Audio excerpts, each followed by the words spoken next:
Hello दोस्तों, आप सभी का स्वागत है आपके अपने यूट्यूब चैनल नॉलेजपुर में। जैसा कि आप सभी जानते हैं कि नॉलेजपुर चैनल से 10वीं वर्ग के सभी विषयों का तैयारी कर सकते हैं। जैसा कि अभी सोशल साइंस, इंग्लिश और मैथ स्टार्ट हो चुका है, जिसमें कि मैथ मैं इस चैनल के माध्यम से पढ़ा रहा हूँ। तो एक क्लास मेरा हो चुका है, आज जो है सेकेंड क्लास है। तो आज मैंने कल चैप्टर के बारे में डिस्कशन किए थे, आज मैं फर्स्ट चैप्टर के बारे में डिस्कस कर रहे हैं। तो हमारा फर्स्ट चैप्टर जो है वास्तविक संख्या है। वास्तविक संख्या में अब क्या क्या हम पढ़ेंगे उसके कुछ ओवरव्यू लेकर आए हैं, उसके बारे में समझाने जा रहे हैं। तो पहला जो हमारा है यूक्लिड विभाजन एल्गोरिथम, जिसको हम कहते हैं यूक्लिड विभाजन प्रेमिका भी कहते हैं। इसमें हम क्या करेंगे, लंबी विभाजन प्रक्रिया से एचसीएफ निकालेंगे, जिसको हम मोसो कहते हैं। और उसके बाद अंकगणित की आधारभूत प्रमेय के बारे में अध्ययन करेंगे। उसके बाद इससे संबंधित सवाल जैसे अभाज्य गुणनखंड विधि से, इसमें लंबी विभाजन प्रक्रिया से एचसीएफ निकालेंगे, जबकि इसमें अभाज्य गुणनखंड विधि से। लंबी विभाजन प्रक्रिया क्या होता है, जैसे 21 में 4 से भाग दे रहे हैं, जैसे 5 बार में खाएगा 20, एक शेष बचेगा। उसी प्रकार इसमें जो है जैसे 21 का निकालना है तो 3 7 21 ऐसे कर सकते हैं। और आगे इसमें जो है 2 या 2 से अधिक संख्या का एचसीएफ निकालेंगे। 2 या 2 से अधिक, 2 संख्या हो या 2 से अधिक संख्या हो, भाग के द्वारा एचसीएफ निकालेंगे। उसके बाद पूर्णांकों की विभाज्यता के गुणों से संबंधित अनुप्रयोग, इसमें जब सवाल हम देंगे ना तब जाके समझ में आएगा। तो उसके बाद जो है इसमें दी गई संख्या को अपरिमेय सिद्ध करेंगे। इसमें अपरिमेय संख्या को सिद्ध करने के बारे में जानेंगे। और यह पता करना कि दशमलव प्रसार शांत है कि अशांत है। दशमलव प्रसार शांत है कि अशांत है। दशमलव प्रसार कैसे निकालते हैं, जैसे कि इसमें भाग दिए दशमलव के बाद भी खिलाते हैं, इस तरह से खिलाते जाते हैं, शेष बचते जाता है, फिर दशमलव के बदले 0 लेते हैं और खिलाते जाते हैं। यानी पूर्ण रूप से कट गया तो शांत, अगर पूर्ण रूप से नहीं कटा तो अशांत। उसके बाद चलते हैं एल्गोरिथम क्या होता है। एल्गोरिथम से पहले हम जानते हैं प्रमेयिका जानते हैं। प्रमेयिका एक सिद्ध किया हुआ कथन होता है, एक सिद्ध किया हुआ कथन होता है, और इसे एक अन्य कथन को सिद्ध करने में प्रयोग किया जाता है। और एल्गोरिथम जो है यह सुपरिभाषित चरणों की एक श्रृंखला होती है, जो एक विशेष प्रकार की समस्या को हल करने की एक प्रक्रिया या विधि प्रदान करती है। जबकि ये सिद्ध क्या हुआ है, ये सिद्ध क्या हुआ है दूसरे के द्वारा है, और इसका प्रयोग कर हम किसी संख्या को सिद्ध करते हैं। तो आज हम यहाँ तक इसके बारे में डिस्कस किए। अब हम जानेंगे वास्तविक संख्या के बारे में, और इससे रिलेटेड जो है, जो कि पिछले वर्ग में आप पढ़ चुके हैं। मुझे उम्मीद है कि इनसे पहले मैंने जो कुछ भी समझाया आपको समझ में आ गया होगा। अगर समझ में नहीं आया तो वीडियो को पॉज करके फिर से आप उन्हें एक बार देख लें। आगे अब हम चलते हैं वास्तविक संख्या के बारे में पढ़ेंगे। वास्तविक संख्या से आप जो पहले पढ़ चुके हैं, जो कि 9th में और 8 में पढ़े हैं, थोड़ा उसके बारे में जान लेते हैं। तो आप पढ़ चुके हैं प्राकृत संख्या।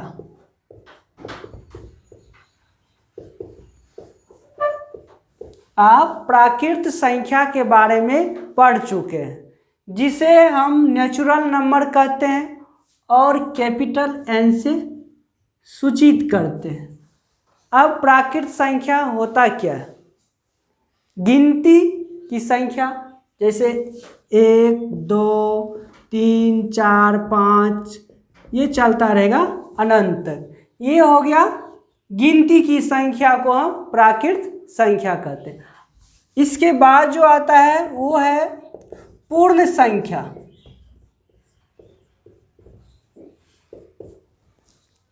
पूर्ण संख्या जिसको हम होल नंबर कहते हैं और इसे कैपिटल W से डिनोट किया जाता है।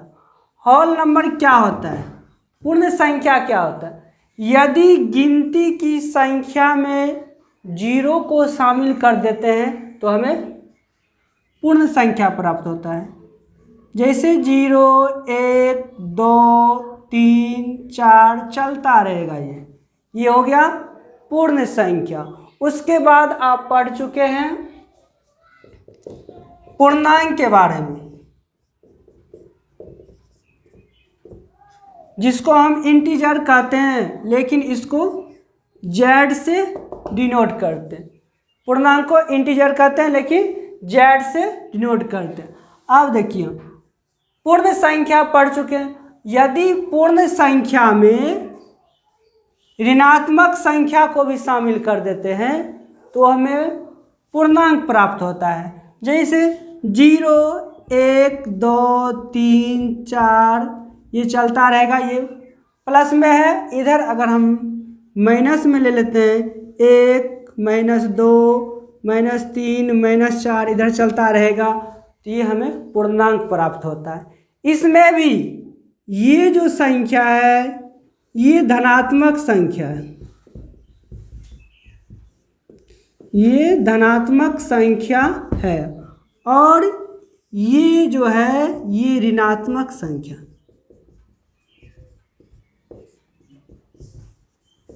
और हमारा ये जो शून्य बचा ये ना तो धनात्मक है ना ही ऋणात्मक है, ना ही धनात्मक है ना ही ऋणात्मक है। इसके बाद जो आप पढ़े हैं परिमेय संख्या, परिमेय संख्या जिसको हम रेशनल नंबर कहते हैं, रेशनल नंबर कहते हैं लेकिन इसको Q से डिनोट करते हैं। अब परिमेय संख्या किसको कहते हैं? जिस संख्या को P/Q के रूप में लिख सकते हैं उसे हम परिमेय संख्या कहते हैं। लेकिन इसमें खास बात एक और है, इस दोनों P और Q जो है ये दोनों पूर्णांक है, ये दोनों पूर्णांक है और Q not equal to 0, Q 0 के बराबर नहीं होगा तब तो ये परिमेय संख्या होगा। अगर Q 0 के बराबर है तो वो परिमेय संख्या नहीं होगा। जैसा कि हम ले लेते हैं 2/5 ले लेते हैं। चलिए ये लेते हैं, देखिए ये तो पूर्णांक है, ये भी पूर्णांक है, PQ यानी 2 भी पूर्णांक है और 5 भी पूर्णांक। क्या यहाँ पर √3 पूर्णांक है? √3 पूर्णांक नहीं है, इसलिए ये हमारा परिमेय संख्या नहीं होगा, परिमेय संख्या नहीं होगा।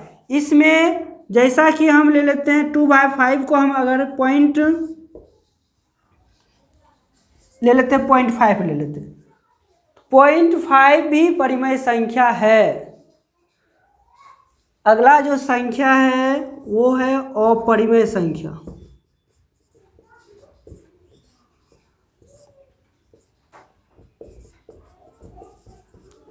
अब अपरिमेय संख्या किसको कहेंगे? इसको Q' से डिनोट करते हैं।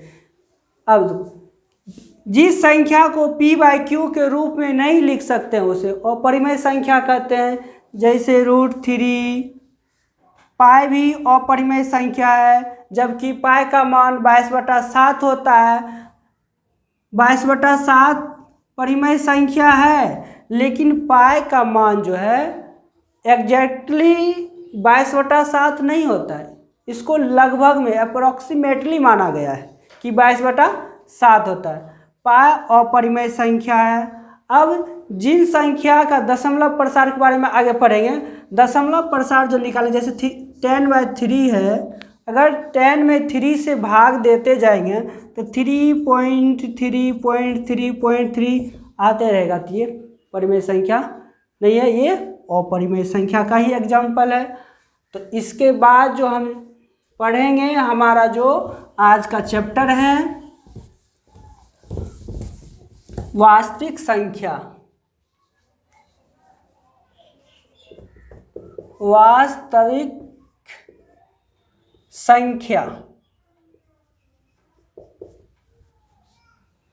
जिसको हम रेशनल नंबर कहते हैं, इसे R से डिनोट करते हैं।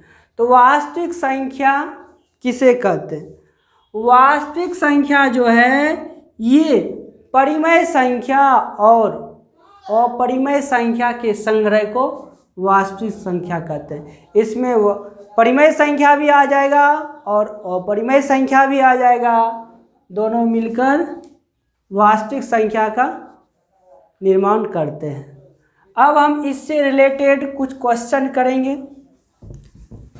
जैसा कि क्वेश्चन आता है, क्या सभी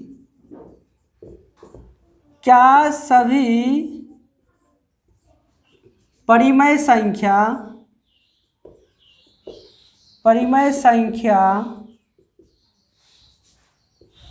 पूर्णांक होती है? ये क्वेश्चन दे दिया और इसमें बता दिया, कथन भी बता, इसका कथन कारण दे, चलिए कारण बताएं। क्या सभी परिमेय संख्या पूर्णांक है या होती है? कारण बताएं। अब परिमेय संख्या हम तो जान रहे हैं कि भिन्न में भी होता है, 2/3 2/3 परिमेय संख्या है, लेकिन क्या ये दोनों तो पूर्णांक हैं लेकिन भिन्न पूर्णांक में आते हैं? तो नहीं आते हैं। तो यहाँ लिखना है असत्य है, क्योंकि 2/3 एक परिमेय संख्या है लेकिन पूर्णांक नहीं है।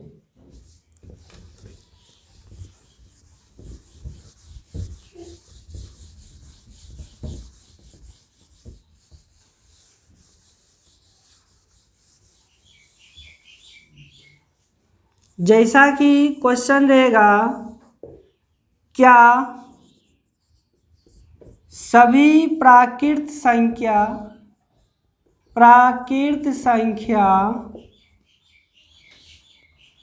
पूर्ण संख्या होती है?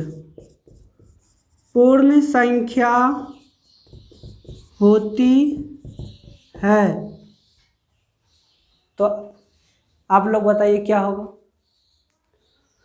प्राकृत संख्या जान रहे हैं कि गिनती की संख्या को प्राकृत संख्या कहते हैं, जो कि पूर्णांक में भी शामिल है। प्राकृत संख्या में क्या जीरो को ही शामिल न करते हैं, तो जीरो इसमें नहीं आता, लेकिन इसमें जीरो आ रहा है, तो सारा प्राकृत संख्या पूर्ण संख्या में आ रहा है। तो ये क्या होगा? सत्य कथन होगा।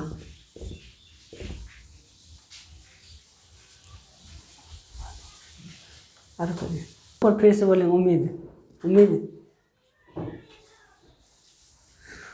उम्मीद करता हूँ कि मैं जो कुछ भी आपको समझाया आपको समझ में आया होगा। अगर नहीं आया है तो वीडियो को पॉज करें और फिर से दोबारा देखें। मैंने जो अभी संख्या बता रहे थे इसमें वास्तविक संख्या बताए, लेकिन 2-3 संख्या है जो कि और है, हम उसे भी बता देते हैं। मैं यहाँ पर संख्या का परिभाषा नहीं लिख रहा हूँ, बस मैं समझाते जा रहा हूँ। आप नोट्स बनाते जाएं, वीडियो को पॉज करके सुने, उसके बाद एक एक संख्या का परिभाषा नोट करें। तो 1-2 संख्या और था जो कि हम इसका एग्जाम्पल देने लगे, तो उसको अब समझा देते हैं। वो संख्या जो था वो अभाज्य संख्या था। अभाज्य संख्या जिसको हम प्राइम नंबर कहते हैं, ऐसी संख्या जिसका खंडन नहीं किया जा सकता है। या दूसरा परिभाषा ये भी बोल सकते हैं, ऐसी संख्या जिसमें एक और खुद से भाग लगे, जिसमें एक और खुद से भाग लगे, खुद एक और खुद से भाग लगे। देखिए एक से तो सब संख्या में भाग लगता है, एक से सभी संख्या में भाग लगता है, इसलिए जैसा कि ले लीजिए, अब एग्जाम्पल लेते हैं, 2, 3, 5, 7, 11, 13 चलते रहेगा। तो इसका देखिए खंडन अगर करते हैं 1 और 2, यानी एक और खुद, लेकिन ये एक से जो है प्रत्येक संख्या में भाग लगता है, तो इसलिए इसका खंडन नहीं किया जाता है। दूसरा जो बचा हुआ है वो है भाज्य संख्या। भाज्य संख्या,